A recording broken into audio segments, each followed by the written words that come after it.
in general, you could feel the type of way about any woman, but the woman that you're in a relationship with, there's a certain way that you operate and talk to her.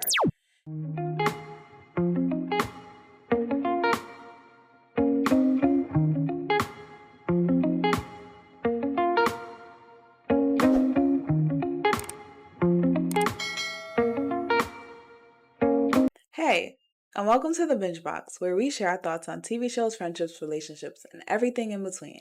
Join us as we binge on all the good stuff life has to offer. On today's episode, we're going to be reviewing Love is Blind UK, episodes 5 and 6. If you're new here, hit that subscribe button and hit that bell button. Episode 5 starts off with Nicole and Benai meeting up for the first time. She wanted to kind of like reassure him he's not her second choice. And that she basically knew that things weren't right with Sam. They weren't going to go anywhere. She doesn't explain exactly what happened, though. So I'm a little bit curious about, like, how that actually ended in that moment. But, yeah, they're just, like, reassuring each other that their feelings are mutual, apologizing, all that good stuff. He's still the second choice.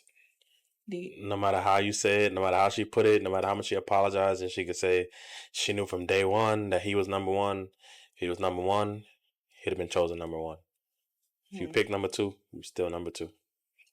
Because if Sam wasn't Sam, or if whatever happened didn't happen, Benai, you would still be in your crib by yourself. But do you feel like he's actually number two? Or do you feel like... Or do you feel like she just chose him because she didn't feel like Benai was reassuring her? He was number one, but like she needed that reassurance that he wasn't giving to her. I still think he was number two. Even though she might have wanted Benai primarily, the moment she chooses somebody else, you become number two. At the end of the day, she still picked Sam first, then picked Benai second. Yeah. No matter how much she wants to tell herself that in her heart she knew it all along. If you knew it in your heart all along, why don't you just go with it? Right. Sam is ass. Her decision making is very, very, very, very questionable, but that's neither here nor there. So, yeah, she, I guess, convinces him he's not number two. They reassure each other, and he decides to propose. Fresh out the gate. Knowing that. How did we get here? I do not know. Knowing that Sam proposed to her 2 days ago. Right. You just gonna just be like, yeah. Will you marry me? Not even like, let's just date for a little bit. Right. Let's get to know each other on a outside the pods level. Let's just get engaged now. But I feel like there's a part in the show that they don't show where it's like once you're there, you kind of have to go with the experiment if you're already in it. And because they decided to meet up on the show, it's like you're still technically a part of the experiment. So now you gotta do all the things. That's what it gives, low key. Yeah, no, that makes sense because the same thing that happened with Zach and Bliss that time. Yeah. I just never like it. Like, I'm not proposing to a woman that, and this might sound wrong, but belonged to somebody else the day before. She was in an engagement yesterday. We're not going to be engaged on Friday when you was engaged on Wednesday. That's not what I want to do. Right. Because how do I know where your head's really at? Right. We can still figure stuff out because, yeah, you could like two people and we could work to see if an engagement is something that we can work towards. But the moment you went to get engaged to somebody else, you didn't want to be here for that moment in time. No ifs, ands, or buts. So we're not spinning that back immediately. Fair enough. Do you feel like Benai's feelings for Nicole are like genuine? Even though he was saying a few days ago, like he just wasn't sure if he was ready to take that step. I think the feelings are genuine. I feel like a lot of times, losing somebody does make you gain more confidence into how you really feel. Sometimes you don't know what you have till you lost it. I feel like he is somebody that does want marriage. It might be something that's scary to him based on his past situations. So that's why he can't really express it as well as others can. But I feel like she is who he wants. I feel like that's why he rushed so quick to be like, yep, she's on the market again. Put a ring on it. I'm gonna put a ring on it over it. Because he did say something about like, I lost you once before and I'm never gonna do that again. So he was gonna put a ring on it over it. That's so scary to me because it's just like you're just making a rash decision. That's what it gives. Like, it's toxic. It's very toxic in my opinion. At all. He definitely needs therapy. I've mentioned this before. He needs therapy. As kumbaya and smooth and healthy as he may seem, he definitely needs to go talk to the lady. So does she, for sure. All of them, actually. I don't think there's anyone on there. This season is really like, I feel like maybe everyone has Bobby. a lot of. I feel like everyone. Nah, Bobby needs therapy too. You think so? I feel like this whole season, everyone just has trauma. Like, yeah. I feel like there's a lot of trauma bonding. Yeah. And it might just be also the way they shot it. Yeah. But like, you would just see them like, yeah, my dad left. Right. Your dad left. My dad left too. And then they would start playing the love music, and I'm like, this is not something that we should be bonding over. Like, I get it, shared experiences are real. Yeah. But like, we're not finding love in that type of hopeless place. Right. Like, heard you, Riri. All right. So after that, it's kind of just the couples talking, preparing to have the whole couple meetup. Mm-hmm. Catherine and Freddie are talking, and Catherine explains that she's a little bit nervous to meet Ali. She continues to talk about his voice that she's been talking about for the last 2 episodes. And it seems like Freddie's like a little bit, why? But he's not saying nothing. Mm-hmm. But do you feel like Catherine kind of does too much with that? Or do you feel like she still like Ali, or she feels like when she sees Ali, she's gonna want to leave Freddie? That's kind of what I gathered from what she was saying. Because your main concern is Freddie. Sorry, your main concern is Ali, and your fiance Freddie is sitting right in front of you. Right. Like, that's where your focus in your head should be at. Yeah. And the fact that all you can think about is how it's gonna be when you're in the same room with this other man is alarming to me. Yeah. And I feel like Freddie clocked it, but I feel like a lot of people, when you like somebody so much, you kind of just ignore nah, it's nothing. Yeah. But it's the situation. Yeah, but it's something though. Yeah, I had that little connection. Yeah, I broke up. Like, you're fiending to talk about Ali. Like, it's not that deep. Like, we're here right now. Focus on us. Focus on this. Exactly. Period.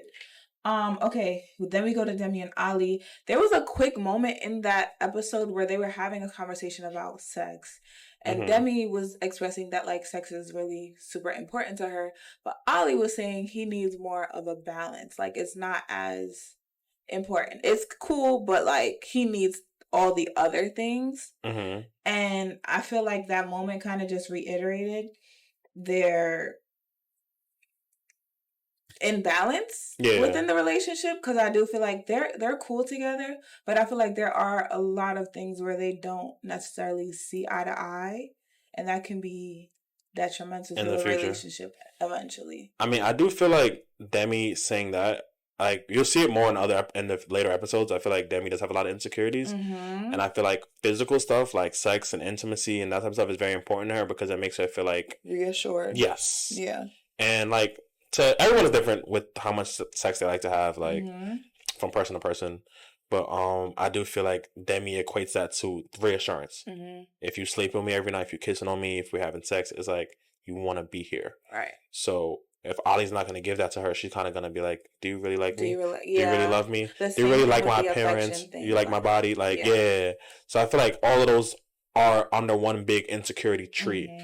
Where to other people might just be like, yo, nah, my girl just want to every night. It's more to it for her, though. It's not really about the sex. It's more so about, I want to feel like I'm enough for you. Like I'm wanted. Exactly. Wanted is the exact word. Yeah. But I also feel like there's a part of her that might have a... What is the term? I feel like some of it is stemming from her being fetishized in a sense, because she's talked a lot about, like, just not having steady relationships or not being sought after in that way. So I feel like more times than not, the men that are seeking her might just be seeking her for in her a body sexual manner. Got you. Could be. I could be, you could be wrong, but it could be very, very right. But yeah. Yeah, for sure. Also, in this part too, is something that I clocked. When Demi is talking to Ali, she's also naming people. I can't wait to see Maria. I can't wait to see Jasmine. I can't wait to see Sabrina. She purposely does not say Catherine's name. She leaves it out on purpose, and Ali says it. And I'm just like, she's setting you up for failure. Yeah. Bro. Like, and you took the bait. Yep. Because she literally left that name on purpose because she wanted to see if you thought about it. She was like, who else am I forgetting? Literally. Like, girl, you know who you're forgetting. She did it on purpose. And that's something that women do all the time. Yeah. And most dudes don't clock it. I clocked it immediately. Like, I would have been like... She was baiting. She was baiting. If I'm Ali, I'm like, I I don't know anybody else. I didn't really talk to him. I think you said everybody. Yeah. But he was like, nah, Catherine. Or do you mean like the guys? Anything. But the moment you name out the name of the girl that you was low-key talking to, also for an insecure woman like Demi, it's just gonna bring everything back up. Why is he thinking about Catherine? Why is Catherine on top of his mind? Yeah. How did he know I didn't take Catherine? Right. Is he waiting for Catherine? Right. It's just like, damn, bro. And also, just to see the reaction, because sometimes when somebody says a name, you get a certain the eyes light up, a little bit of a smile. That, you're like, oh, okay. Yeah, she was waiting for that. All right. Yep. All right. So then the couples meet up. Wait, did you have anything else? That's it. Okay. So after that, the couples finally meet up, and the first thing that I see is Ollie licking his lips. Why? Because Catherine walked in the spot. Because Catherine popped up. My thing with Ollie in this scene is that, one, yes, you can be attracted to somebody, but why make it so obvious? You're in a spot with your fiance. TP. Keep it close. Chill out. Yep. Relax. At least give her some reassurance in this moment, because y'all sharing a space with this woman that you also had a connection with, to know, like, yeah, I'm still rocking with you. I'm not worried about her. Exactly. And all he had to do was just not make a bunch of faces. Mm-hmm. You can look at her, because I see women all the time I find attractive. If I'm with my girl, you just look. They're not relevant. You keep her regular. You look away. You keep her. Yeah, you look away. If you gonna look, you gotta look on the low. Yeah. But you don't start licking your lips. You don't start salivating. Like, sir, where are you? I literally wrote Ollie. I literally wrote Ollie likes what he sees when he meets Catherine. I feel like she was gonna be his type regardless. And then he's like, "Oh, you look exactly how I thought you would look." Yeah. What does that mean, sir? Explain. He envisioned her. Anyway, so yeah, then they're talking, whatever, and I feel like he was also fishing for compliments when he was having this conversation with Catherine. Yeah, he wanted to hear that he was attractive. So you like how I look? Yeah. Like he was spitting his type of game where just like, cause he low key got her. Cause in the realms of the show, at the end of the day, if somebody was feeling you for that long, like how Catherine was feeling him, he low-key still got her. Yeah, she's with Freddie, but there's still some type of feelings there. Everything is still very, very fresh. So he just kind of just spit in the game, like, nah, I'm in front of you now. You like what you see? Like, right. You feeling the kid? Like, that type of vibes. She's going for it, low-key. Catherine is like attention. She just likes attention. She does, unfortunately. But I'm not even gonna go into therapist mode. But yeah, she do like attention. So then Demi starts, getting self-conscious, getting insecure. She's there, but she's not there, because she's like paying attention to what's happening. Jasmine's asking her questions. She's like, it's fine, but it's not fine. You can't even look at them. There was another thing Ali said to Catherine in a little talk that I caught. What he said? He said things would be totally different if there were tiny changes. Oh, and he said it, and he was like, yeah, like you see how Jasmine was with Sam and now she's with Bobby. When in actuality, he was referring to himself. Yeah. Like he literally, he was like, yeah, small little things are different. Switch, yeah. I'm like, I know exactly what you mean, bro. But if y'all were... There's no different. Yeah, heard it. Not cute. Was not feeling him at all. Feel like he's definitely a playboy, but... Badman you Ali. wanted to give him a chance, so we're gonna see. After that conversation with Catherine, he pulls Bobby aside and he's like, yo, this is what's going on. I feel like Shorty was giving me the eyes. Do you feel like Shorty was giving me the eyes? Bobby's like, yeah, I think she was giving you the eyes, bro. And then they're just sitting there chopping it up about what he's feeling, and he really can't explain. He's into Demi, but anything could happen. They're in an experiment. Catherine's a baddie to him. He like what he see. Very unfortunate. It is what it is. Another thing I noticed too, and I don't know if you saw it as well. They were chilling. This is before Catherine. This is before they went for the chat. Ali and Catherine. Ali's still with Demi, his fiance, and Demi puts her arms around Ali's neck. Catherine sees it from across the room and decides to put her arms around Freddie's neck. I don't know if you picked up on it. I pick up on little stuff. I saw that. I was just like, that's how I knew Catherine liked Ali. Yeah. Because I'm like, there's no way you see his girl doing that, and you do the same thing. It's just like okay, let me show you. Yeah, let me try to make him since I'm feeling a little jealous. Yeah. Let me see if I can make him a little jealous. Yeah. Catherine is the queen of toxicity. You think so? Out of everybody on the show, she's the most toxic. If you had to rank them. I mean, Sam broke the scale, but oh yeah, obviously out of the women. I would say Catherine's the most toxic, and I'd say Demi second actually. Yeah. Okay. We'll talk about that another time. Yeah. We can get into that later. All right. So after that, Bobby and Jasmine. Mash up the mic now. Mash up the mic. Shut up. Oh, Bobby and Jasmine were talking about them doing the deed. Huh? Doing the deed. They were talking out to everybody? Yeah, they was telling. Yeah. Just everybody that they fucked? Yeah. Oh, I don't remember that. So you could say they were telling the group because everybody was trying to figure out like who did what. They, in every season they're like, let's sit down. What happened the first night? Did you? Yes, yeah. And everybody. Okay, yes, everybody was talking what they did the night before. Yeah. I remember. Now. I think they were the only ones at that point in time that did it. No. At that time, Catherine and Freddie. Oh no, Steven and Catherine and Freddie did it twice, and Steven and Sabrina. Yeah. Most of the only couple that didn't really do nothing was Demi and Ali. And it's because Ali don't like it. Ali don't like it that much. Because if it was Catherine, I tell you, he would have took it down. He'd have took it down. I do feel like Ali likes Demi mentally, physically no. Agreed. Which is so confusing to me because I'm like, well, I can't say it's confusing. I do feel like Demi is an attractive woman that most men would go for in today's time. Like, it's not like she's ugly. She's cute. She got the curly hair. She got the body. Like, it's just not his type. Yeah. But I feel like since he's in this experiment, he's actually trying to trust the experiment. It was like, all right, cool. This experiment means I'm supposed to like somebody for deeper. So even though I don't like how she look, I'm a rock with her because I do like her deeper. I think that's the worst part about this experiment because you never know. Like, true. You could think you're the most beautiful person in the world, and then the one person that you fall in love with meet up, and they're like, they don't think. But beauty's in the eye of the beholder. At the end of the day, for a fact. So beauty is only skin deep, but to some people they can't look past it. Right. So. So after that, Jasmine had that whole moment of like, what's going on? She's talking to Demi, like, girl, are you okay? Why is this man going to talk to this man and not talking to you? She's going into big sister mode, and then Nicole and Brian pull up. Yes. Out the woodworks. And everybody's like, yo, I thought you was with Sam. Now you with Benaya. Benny, what's good?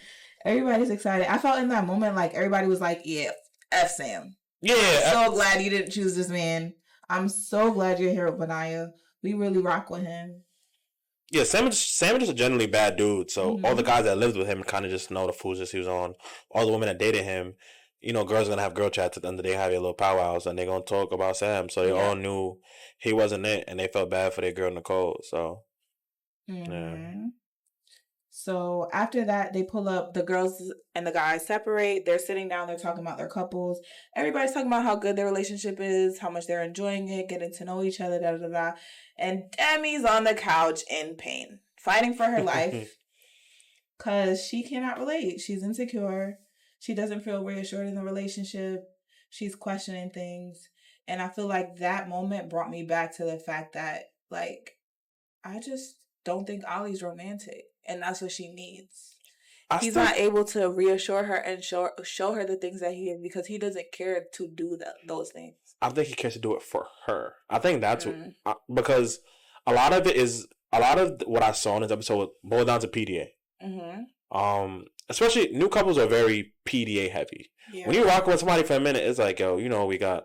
I don't gotta hold your hand in the street. I don't gotta kiss you at the. Make a scene. Yeah, but these are all fresh couples, so they all just sitting next to each other, laid up. They all hugging, kissing, cuddling on the couch, and then Ollie's over there and Demi's over there, and I feel like Demi's like, yo, when we in the crib, Ollie love to hug me up and kiss me up, but we get outside in front of all the people. Like he don't know me. He don't know me no more, which does happen a lot of times, and a lot of times that does happen with men and women that like their partner for who they are, but don't like them physically. Right. Whereas like, or you see it like with guys, like you heard of, or movies, the guys that got a big girl at home. And it's like, yeah, at home I'm gonna kiss up on my big girl. When we go in public, I don't even know who that is. I don't even talk to her in public. Crazy. But when we get home, I'm all on her body. You see it all the time. Or when a girl's with a guy that would be normalized as ugly.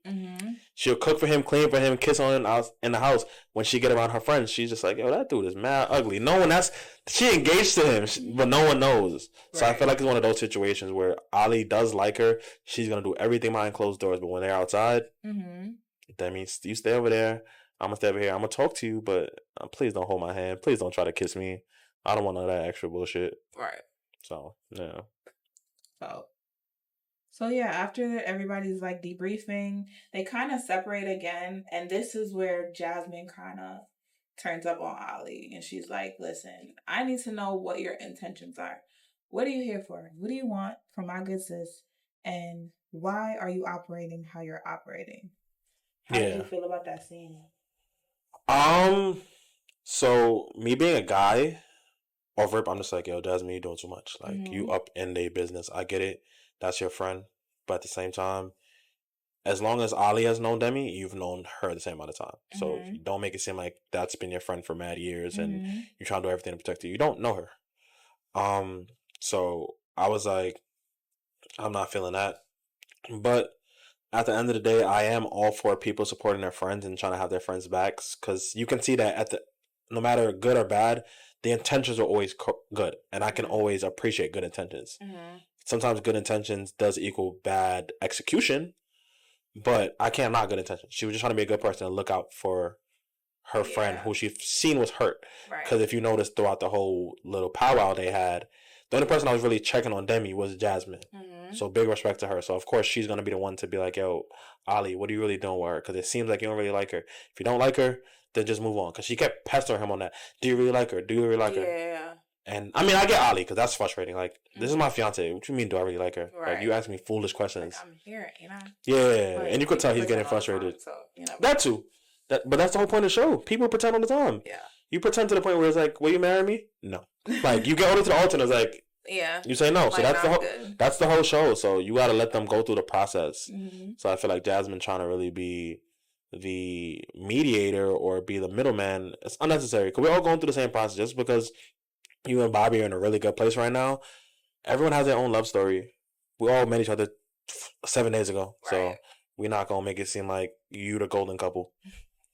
I feel like I understand Ali's frustration with how she was responding to him, but I also understand her like playing like the big sister role in a sense where she's like, I just want to look out for her. I just want to protect her. I want to make sure she's okay. I see that she's not vocalizing herself, so I'm going to step in and vocalize.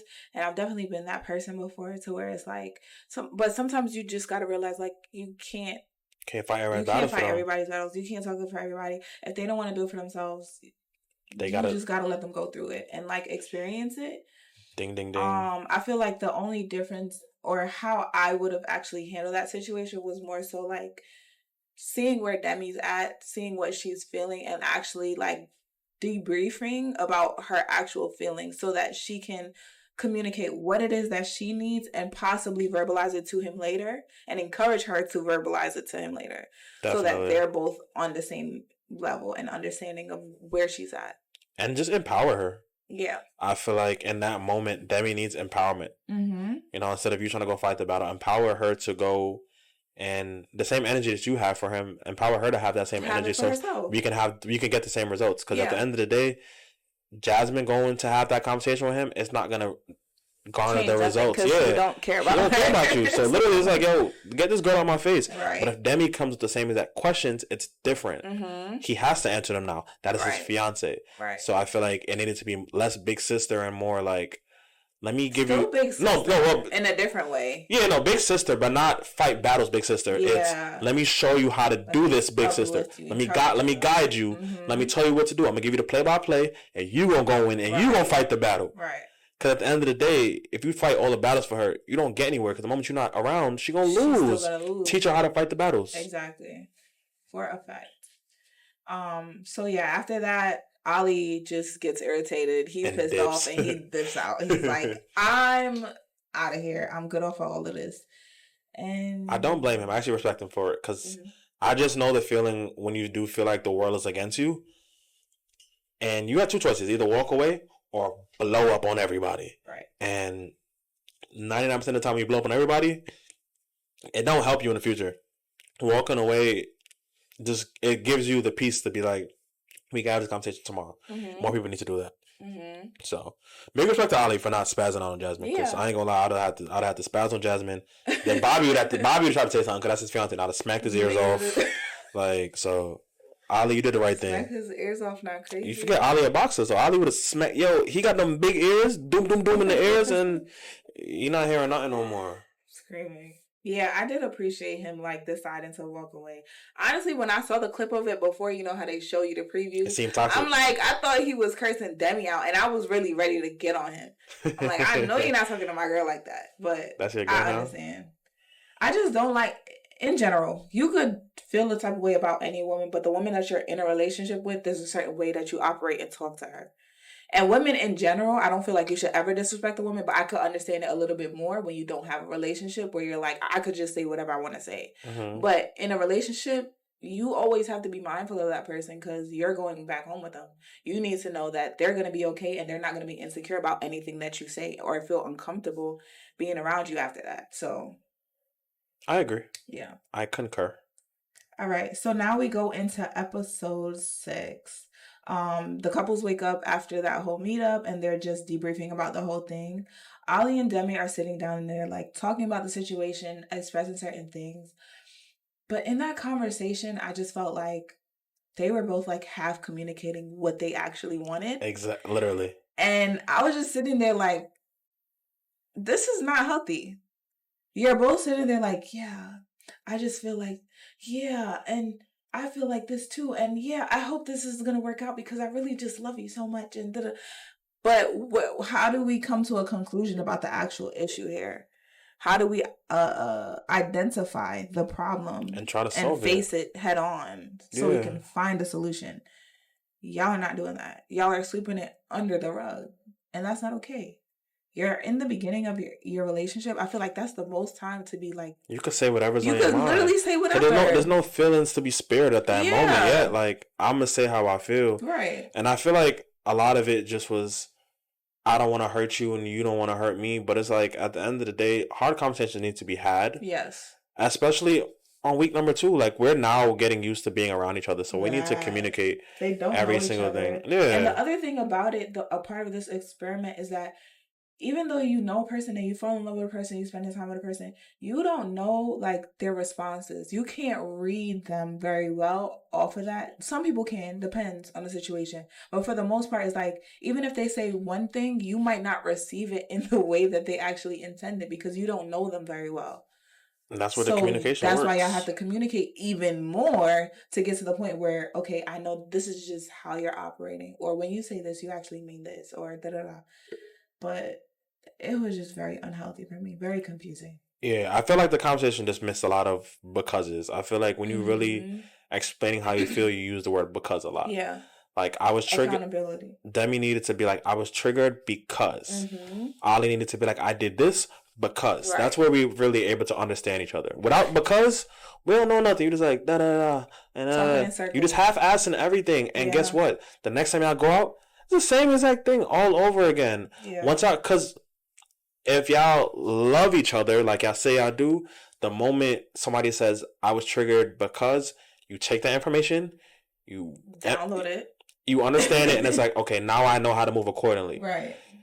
That's for Ali. When Ali tells her, yeah, I did this because, Demi needs to download it as well. Understand it's like, oh, okay. When he does that, he doesn't mean he doesn't love me.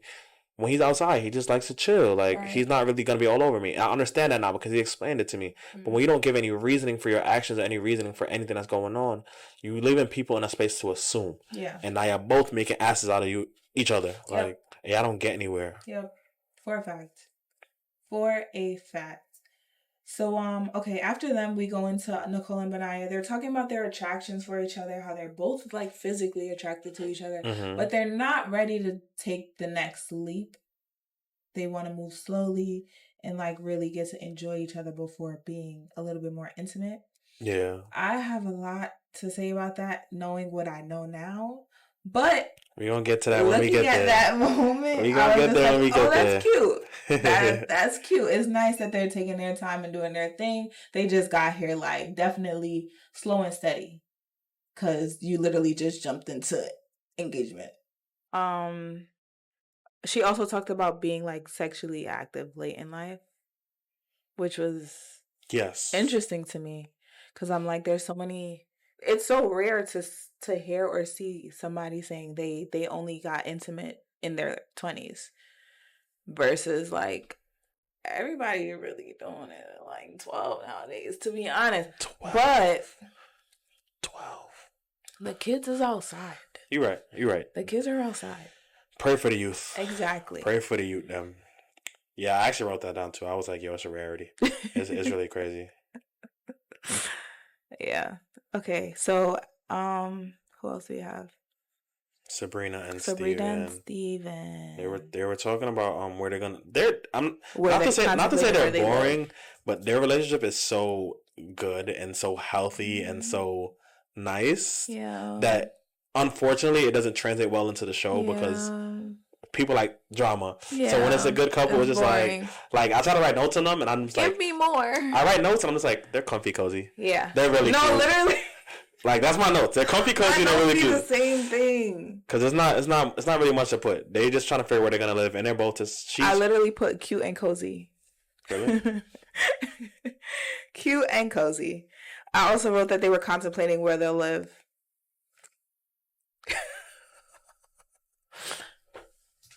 You're irritating. We wrote the same exact thing. It's crazy. So yeah. They weren't sure where they were gonna live. They made that a thing, but I felt like that really wasn't a thing because Sabrina was already like, I'm willing to move wherever. That was manufactured drama for Love Is Blind to make them. For sure. Like just throw something and spark in the wind. They're gonna get married. They're gonna have kids. They're literally together forever. Yeah, like that's it. You know. We cut into the most boring couple to me, Catherine and Freddie. I just feel like they don't talk about nothing. My notes literally says kind of boring. They don't talk about nothing. But they end up talking about something good soon, so. They talk about a lot. They talk about a lot of nothing. They talk about a lot. They talked about cheating. Yeah, and that was the only time I feel like they really had a depth to their conversation. And Catherine was basically like, once a cheater, always a cheater. Yeah. Which was messed up a little bit. I get it because I used to think that way as well. But I also feel like you kind of got to give people grace. He said, you got to think about the time. He said it was like 7 years ago. You didn't even know that. Also, just got to look at people's ages and stuff like that. Yeah, he was a kid still. Yeah. So, like, let's give people the chance to, like, grow, be better, show you that they're a little bit different. If he shows you signs that, like, yeah, he's probably still doing that, it's a different story, but Freddie has not shown not one sign of that. Not right now. Not right now. Not right now. Like I said, I've only seen him in his bubble. Mm-hmm. Also, Freddie didn't have any connections that they showed on a TV. Yeah. So it literally was just him and Catherine. So... But yeah, cut him some slack. Like we've all grown. Like I've cheated in the past of my life. Mm-hmm. I've grown from a place where I don't think I'll ever do that again. Mm-hmm. So like, I would want somebody to give me grace in the future, not to be like, you will do it again. Once cheater, always a cheater. Especially off the fact that wasn't something that was easy to say because the fear when somebody asks you that question is for them to be like, once cheater, always a cheater. You don't want to lose your fiance off of a mistake you made with a girl 7 years ago. Imagine. Right. So him being honest enough to open up and be like, yo, I did that. And I regret it. And that was the only time that I did it. I respect it. Like he stood on it. And it was like, yo, I hope Catherine could see that's an honest man. Because it would have been very easy to be like, no, I never cheated. Because one, she'll probably never find out. Like, something happened 7 years ago, you're not finding out about that. Like, so could have lied about it. But the fact that he was honest, I salute you, Funeral Freddy. Yeah. I think it's one thing to like I said, consider the time and like also just like how often they do it. I feel for me, I've been cheated on. I forgave the person that I was cheated on, but I also like harbored that within me, and it built up a little bit of an insecurity within me to where it's like now I'm questioning myself a little bit. Not so much so that I like don't believe in myself, but more so just like what did I not catch, or what was I missing? Yeah. Or why did I not see the signs? Like, how did this happen? That type of thing. But I do believe it's a difference when you have like a serial cheater or somebody that's been doing it relatively fresh. Then yeah, that's not somebody you should walk into a relationship with willy-nilly. But I do believe Freddie deserves a little bit more grace. Yeah, give him a chance to mess up. Like, you can't expect somebody to mess up. That's the worst. Right. So the couples meet up again now. Oh, one more thing I want to talk about before they met up.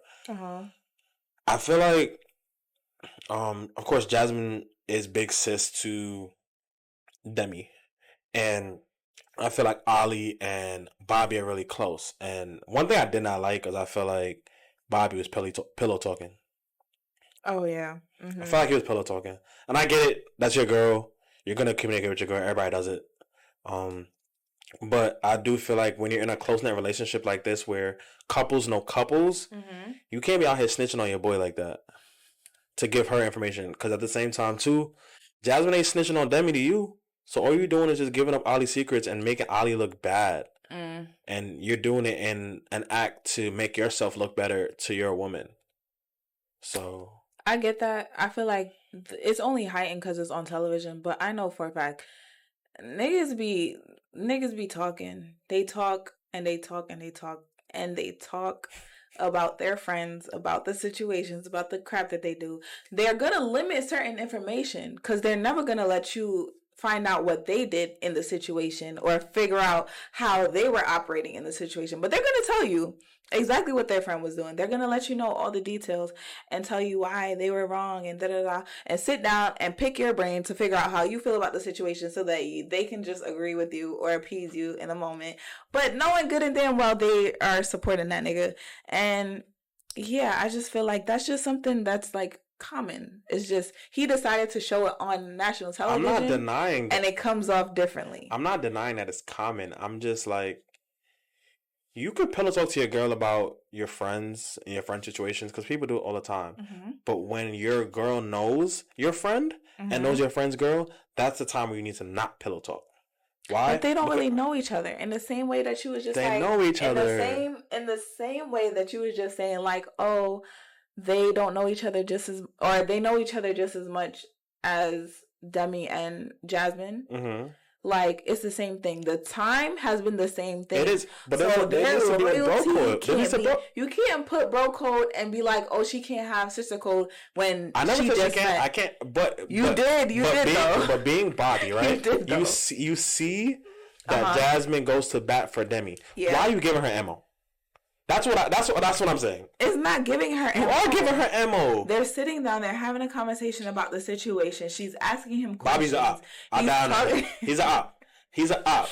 He's talking about the situation. He's also trying to reassure her and let her know that he can trust her in this moment because she's asking him questions to know if he's going to talk to her about what she needs to know. And that is a sickness. Do not ever tear another man down to make your girl feel like she can trust you, because all you're doing is setting expectations. Because once you run your mouth, she's gonna expect you to run your mouth for the rest of your relationship.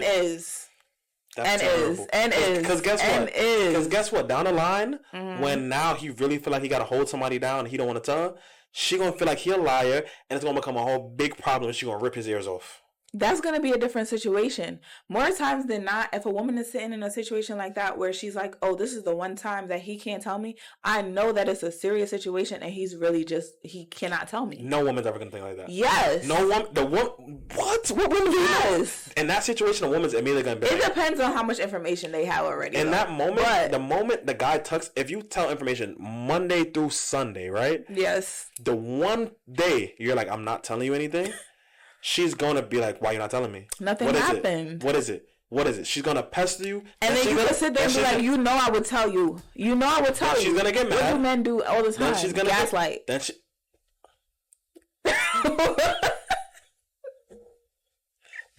not gonna comment on that. It's a fact. And she's gonna get mad. And she's gonna ignore you. Mm-hmm. And she's not going to talk to you or deal with you until you give that information.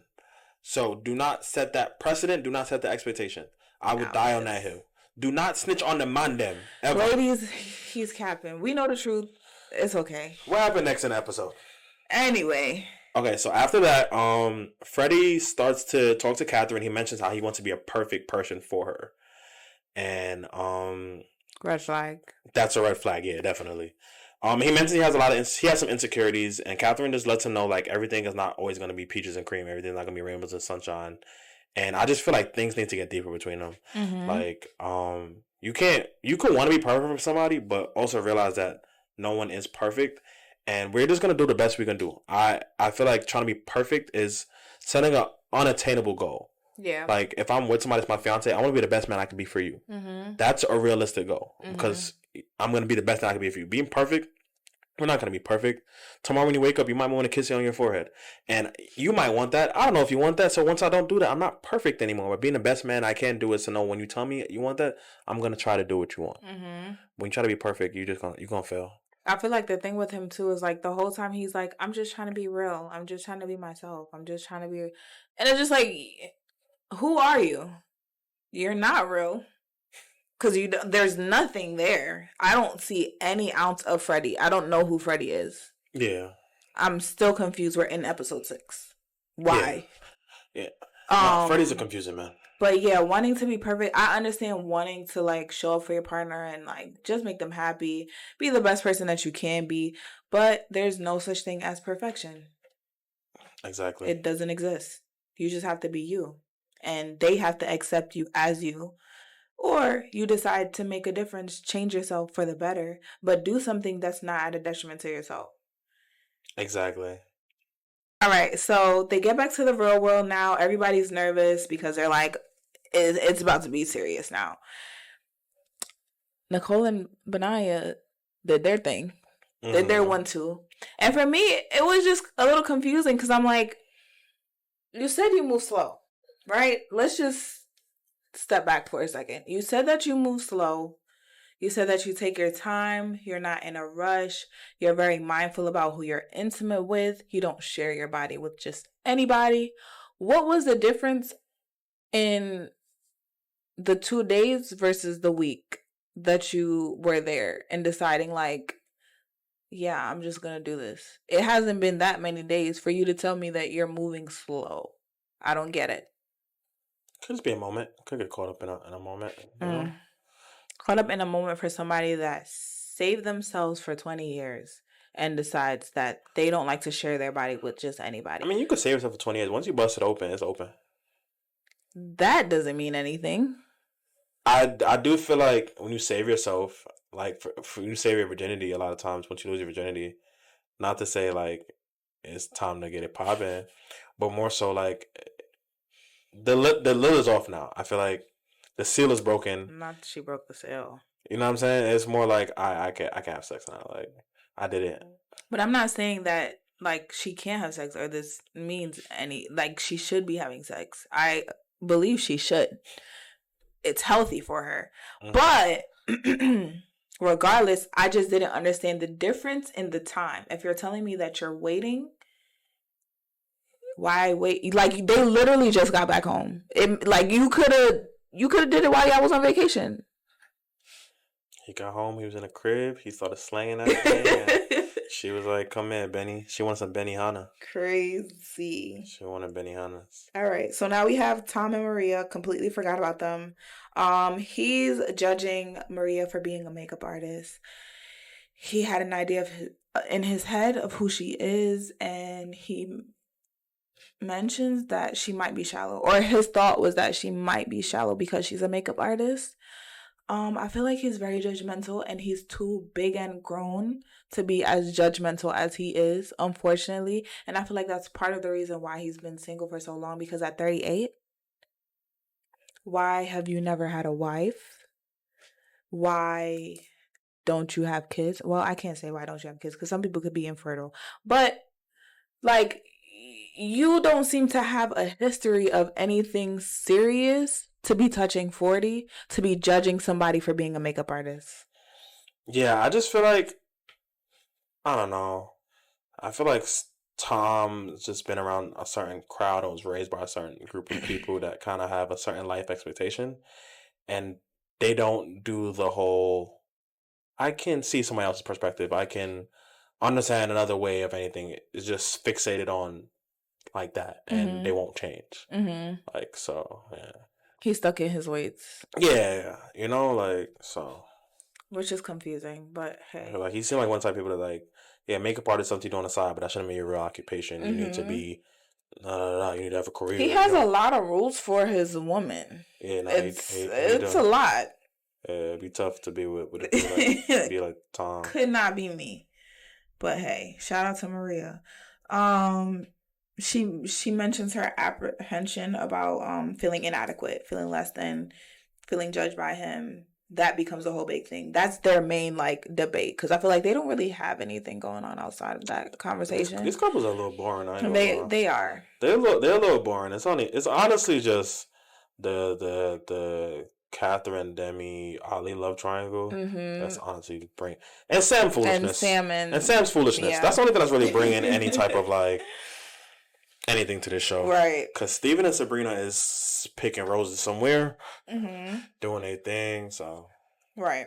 So that's all for today's video, guys. Don't forget to like, comment, share, and subscribe. And what else they got to do? In the comments below, drop your thoughts on the episodes. Please, no spoilers. It's a spoiler-free zone in the comment section. Please. Follow us on Instagram. Follow us on TikTok. Follow us on Twitter at the Binge Box Pod. And we'll catch you in the next one. Happy binging. Happy binging.